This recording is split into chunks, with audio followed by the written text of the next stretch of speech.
2 દિવસ મેઘરાજા બોલાવશે ભૂકા, દરિયામાં ઉછળશે ઊંચા ઊંચા મોજા, અનેક વિસ્તારો થશે જળબંબાકાર.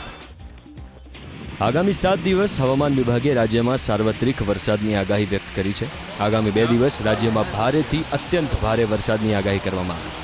3 સિસ્ટમ સક્રિય થતાં દક્ષિણ ગુજરાતમાં અત્યંત ભારે વરસાદની હવામાન વિભાગે શક્યતા વ્યક્ત કરી. આજે દાહોદ જિલ્લામાં વરસાદનું રેડ એલર્ટ છે, જ્યારે 12 જિલ્લાની સાથે સંઘ પ્રદેશ દમણ અને દાદરા નગર હવેલીમાં વરસાદનું ઓરેન્જ એલર્ટ, જ્યારે 7 જિલ્લામાં વરસાદનું યલો એલર્ટ આપવામાં આવ્યું છે.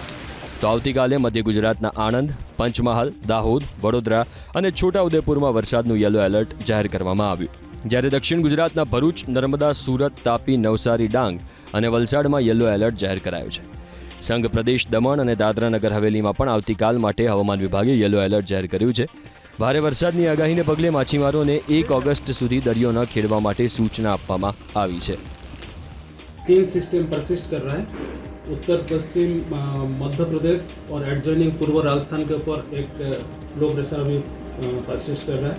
इसके साथ एसोसिएटेड साइक्लोनिक सर्कुलेशन है extending up to 5.8 kilometre above mean sea level, और एक ट्रफ लाइन पास कर रहा है. उत्तर पूर्व अरबियन सी होते हैं दक्षिण पूर्व यूपी अक्रॉस गुजरात, देन पूर्व राजस्थान, देन साइक्लोनिक सेंटर जो अपर साइक्लोनिक सेंटर है associated with that low pressure area.